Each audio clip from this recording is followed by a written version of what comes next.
नमस्कार, जय हिंद। कैसे आप सभी को होली की बहुत-बहुत शुभकामनाएँ दोस्तों। होली जैसा पावन पर्व आपके जीवन में उमंग, उल्लास और प्रेरणा लेकर आता है। साथियों, आज हम बात करेंगे वर्तनी की। तो वर्तनी का कुछ अभ्यास है जो आप भूपेंद्र सर यानी मेरे साथ करेंगे। तो चलिए चलते हैं आज की इस छोटी-सी वीडियो में और सीखते हैं वर्तनियों के महत्वपूर्ण नुस्खे। तो सबसे पहले मैं बात करता हूँ दोस्तों, अगर मैं वर्तनी की बात करता हूँ, वर्तनी में महत्वपूर्ण क्या है? वर्तनी में उच्चारण का बहुत विशेष ध्यान देना है। व्यक्तियों से उच्चारण में गलती होती है, जैसे आपके सामने मैं कुछ शब्द लिखता हूं और आपको उन शब्दों की शुद्ध वर्तनी लिखनी है। यानी अभी मैं आपके सामने जो है वो अशुद्ध शब्द लिखने का प्रयास करूंगा और आपको उनकी शुद्ध वर्तनियां दूसरी तरफ देखनी है क्या होंगी। कमेंट आप कर सकते हैं, आपके कमेंट में देखता रहूंगा। चलिए, तो सबसे पहले अगर मैंने अशुद्ध शब्दों में यहां पर कवयित्री शब्द लिखा, इसकी शुद्ध वर्तनी क्या होगी ये आपको बताना है। अगर मैंने शब्द लिखा है उज्ज्वल, तो इसकी शुद्ध वर्तनी क्या होती है ये आपको बताना है।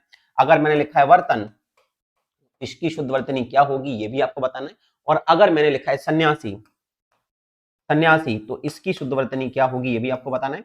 और एक शब्द मैं और लिखता हूं, फिर इन सभी की शुद्ध वर्तनियां आपको आपके पैनल पर बतानी है। एक शब्द मैं और लिखना चाह रहा हूं यहां पर, और मैं वो शब्द लिख रहा हूं श्रृंगार। इसकी शुद्ध वर्तनी क्या होगी आपको ये भी बताना है। आपके समक्ष कुछ मैंने फॉर्मेट दे रखे हैं, इन्हीं फॉर्मेट में आपको काम करना है। और इधर इधर दोस्तों, यहां पर इनकी शुद्ध वर्तनी आपको लिखनी है।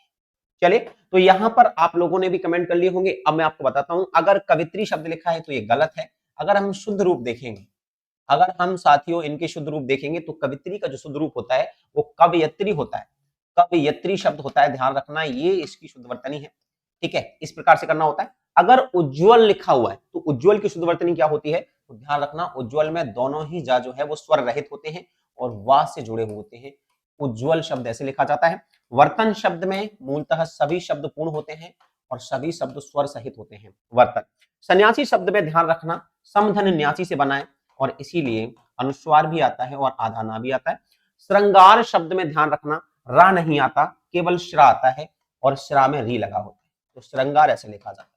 तो आप देख सकते हो कि आपके सामने मैंने यहां पर कुछ प्रैक्टिस की थी। अब अगले मॉडल की बारी है। अगर मैं आपको फिर से कुछ वर्तनी देता हूं अशुद्ध, और आपको उनको शुद्ध करना हो तो कैसे करेंगे, बहुत ही अच्छी मैं वर्तनी लिखने का प्रयास करूंगा यहां पर। जैसे शब्द मैंने द्वंद लिख दिया है, और जैसे मैंने शब्द नर्क लिख दिया है, या मैंने शब्द लिखा होता चिन्ह, या मैंने शब्द लिखा होता है यहां पर गुरु,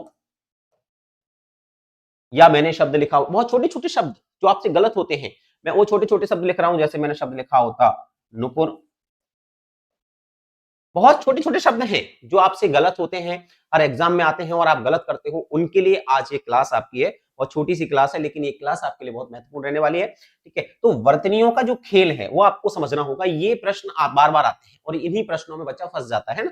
तो यहाँ पर अगर द्वंद लिखा है, नर्क लिखा है, चिन्ह लिखा है, गुरु लिखा है, नुपुर लिखा है, कितने छोटे छोटे शब्द हैं, लेकिन ये भी बच्चों से गलत हो जाते हैं। तो वही गलत नहीं होना चाहिए। जैसे आर्द्र शब्द लिखा है ना, आर्द्र शब्द लिखा है, तो ये बेसिक अगर आप देखोगे तो ये सारे के सारे गलत हैं, ध्यान रखना। और इनके सही वर्जन क्या होंगे, तो ध्यान रखना दोस्तों, इनके सही वर्जन हम इनके ठीक सामने लिख देंगे। ठीक है, तो रेडी हैं आप सभी? तो देखते हैं कि किस किस के कौन कौन से प्रश्न इसमें सही थे और गलत थे।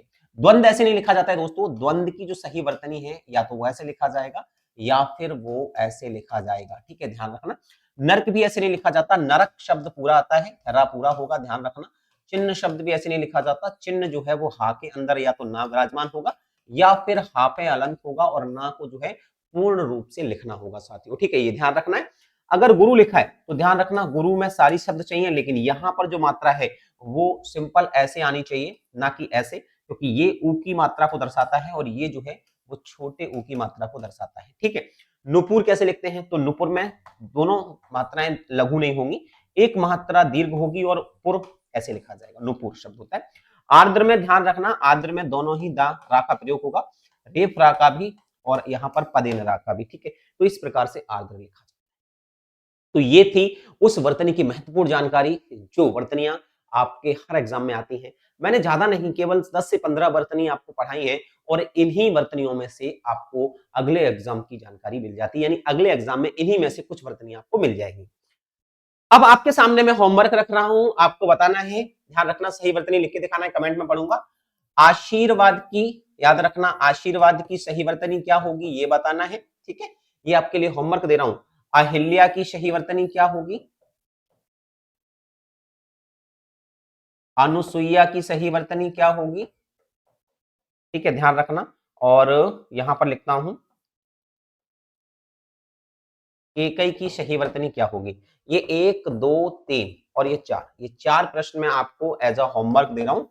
तो चलिए मिलते हैं अगली वीडियो में। ये वीडियो कैसी लगी? अगर वीडियो अच्छी लगी हो तो चैनल को सब्सक्राइब कर लेना और हाँ, जितनी भी प्यारे विद्यार्थी हैं, वो इन वीडियो को अपने ग्रुप्स में अपने दोस्तों के साथ ज़रूर साझा करें।